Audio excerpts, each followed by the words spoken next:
अस्सलाम वालेकुम नाजरीन। हमारे मुल्क में पिछले साल की निस्बत अब महंगाई की जो शरह है 30% से बढ़ चुकी है।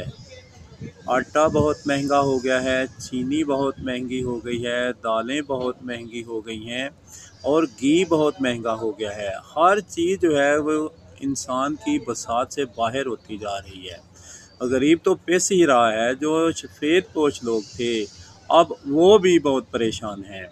बिजली का बिल बहुत ज़्यादा आ रहा है, गैस का, पानी का बिल बहुत आ रहा है, अद्वियात बहुत महंगी हैं।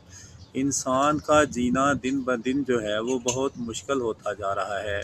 गरीब से नवाला छिनता जा रहा है और सफ़ेद पोश जो है वो इतना परेशान है कि वो बिल्कुल जो है वो दीवार के साथ लग गया है। तो हमारी ये दुआ है कि ए रब्बे कायनात सदका मोहम्मद व आले मोहम्मद का हमारे मुल्क पर रहम फरमा और हमारे मुल्क